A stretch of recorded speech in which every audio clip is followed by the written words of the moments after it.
So we're just gonna do this, and I've got my questions here. I kind of went out to friends and team members to say, if you wanted to hear about how we figured out co-parenting, and we haven't completely figured it out yet, and we're, like I said, we just barely got our training wheels off, and it's a lifelong process.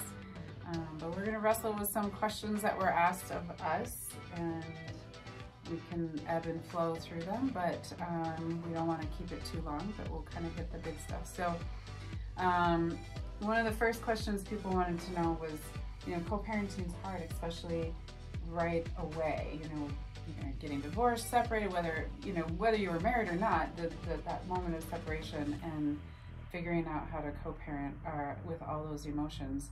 Clearly there were moments we wanted to just slap each other silly while we're trying to figure out co-parenting. So early on, and then we can what were some of those moments with me where you were like, I just can't have her doing this anymore? What were those moments where you just kind of wanted to reach out and touch somebody?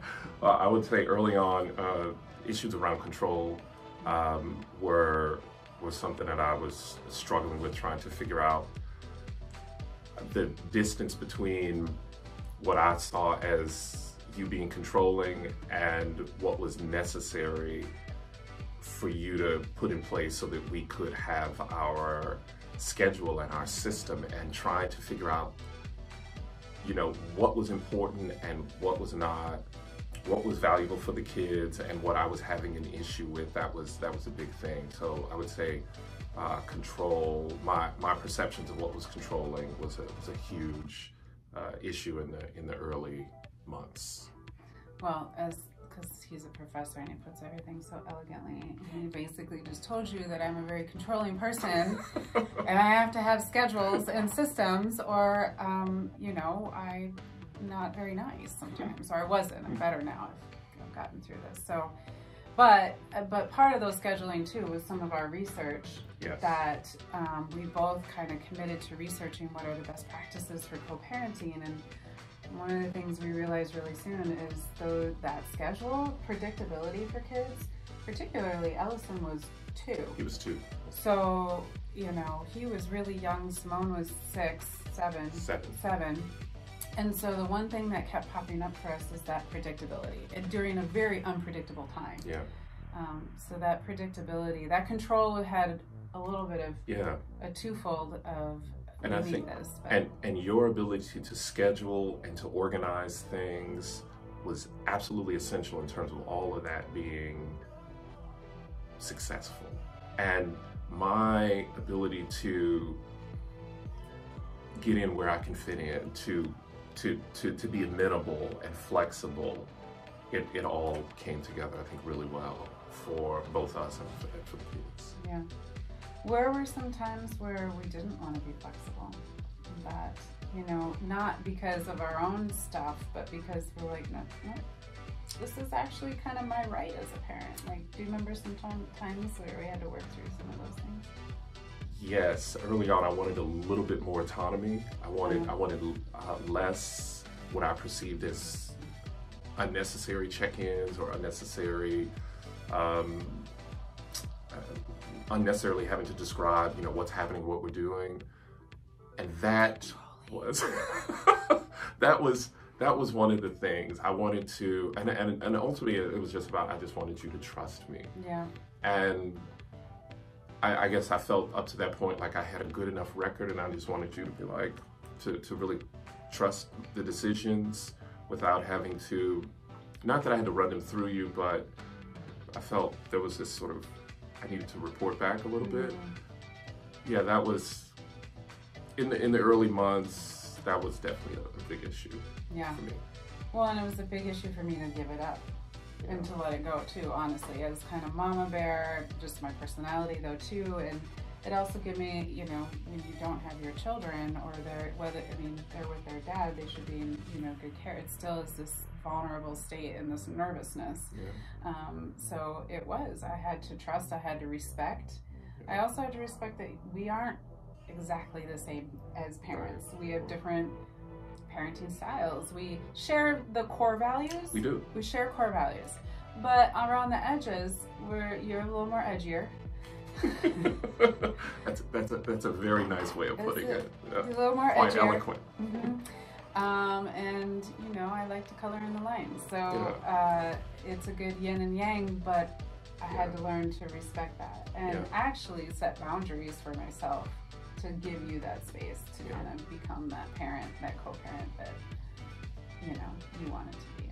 What was it like? I think I was reflecting when we talk about schedules. One of the things when I think about new co-parents, for me, learning to be by myself. So those energies and the rhythms of having people in the house and having the kids, I found myself slightly sad and lonely and didn't know what to do during those bulk of times, because we ended up with a 2-2 schedule, which works fabulous for us. So Absolutely. The kids get to see both of us, so we each have 2 days during the week, and then we rotate weekends, which at any given time then the kids are with us for 5 days at a time. It was the best fit for us based on the research for the ages of our kids as well. But I found that I just was lost at first when the kids would go away. So I had to battle with feeling lonely, and then I didn't have my kids, and this isn't what I signed up for when I had kids. And then I had to let go of control, and then I'm like, what is he doing? And so, it was a good time for me to wrestle with all of that. The time away makes me, I think it makes both of us much better parents, because we're able to reflect, we're able to step back away from the day-to-day tasks of parenting and have a moment to think. And I come back, whether it be on Friday when it's my week or on Monday when it's not. I was saying earlier, I do some apologizing to the kids. It's like, that was a bad decision, I'm sorry, because I get that time. And I think it also allows us to work on ourselves as parents and as adults. And I think that's something that we both use that time for. But it's those moments of forced time away that is a gift now. And I would say, for those who are together and have kids, even in marriage or in committed relationships, that is something that I think everybody should do, whether it's on a schedule or forced, but parents need their time away and physically away from their family to really fill their cup, to spend time with other adults. If you have other partners in your life, that's your quality time there. If your friendship, work stuff, all of it. It's now why I become more and more, I think, a better parent and person. And that time off, I don't think I would be the kind of parent that I am now if I didn't have that time off. Truly, yeah. So one of the other questions was, obviously we're very comfortable with each other now as co-parents. Don't let it fool you. Like I said, we weren't some superheroes that instantly got into co-parenting and saved our children's lives. No, there was... It was a struggle. It was a struggle. It was a daily struggle. It was a daily struggle. Never speaking ill will about the other, I think, has helped our kids to see that we care for each other, that we're family, that we're a unit.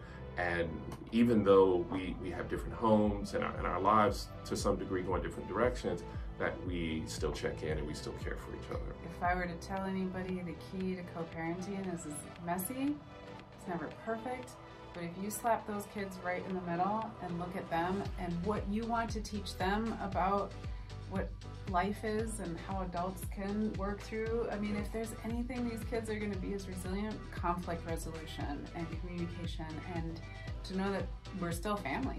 We are still a family. We will always be a family, and it just might not look quite the same that it did before. And so I would say, keep focusing, find others that are working through it, and don't expect it to be easy, ever. Absolutely.